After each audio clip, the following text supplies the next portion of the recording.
अवधूत चिंतन श्री गुरुदेव दत्त श्री स्वामी समर्थ. थांबा, हा संदेश स्किप करण्यापूर्वी फक्त 30 सेकंद ऐका, कारण कदाचित आज स्वामी तुम्हालाच काही सांगू इच्छित आहेत. तुमच्या मनात सध्या एक अशी गोष्ट आहे ना, जी तुम्ही कोणालाही सांगत नाही.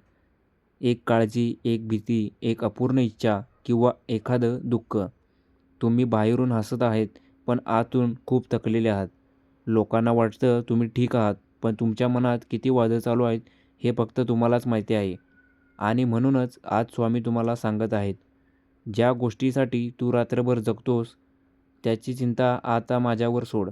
भक्तांनो, प्रत्येक वेळी लढाई जिंकण्यासाठी तलवार लागतेच असं नसते.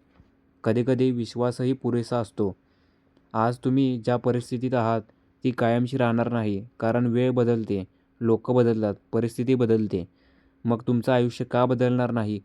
फक्त एक गोष्ट सोडू नका, तो म्हणजे स्वतःवरचा विश्वास. कारण अनेक वेळा चमत्कार घडण्याआधी परिस्थिती सर्वात कठीण असते. अंधार सर्वात जास्त असतो तो सूर्योदयाच्या अगोदर, आणि संघर्ष सर्वात जास्त असतो तो यश जवळ आल्यावर. म्हणून हार मानू नका.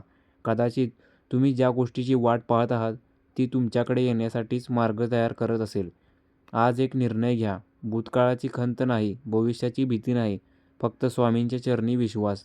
कारण तुम्ही एकटे नाही. तुमच्या पाठीशी तुमच्या आई-वडिलांचे आशीर्वाद आहेत. तुमच्या मेहनतीची ताकद आहे आणि सर्वात महत्त्वाचं श्री स्वामी समर्थांची कृपा आहे. जर हा संदेश तुमच्या मनाला स्पर्श करून गेला असेल, तर कमेंटमध्ये फक्त एकदा लिहा, श्री स्वामी समर्थ, आणि मनापासून नामस्मरण करा. श्री स्वामी समर्थ, श्री स्वामी समर्थ, श्री स्वामी समर्थ.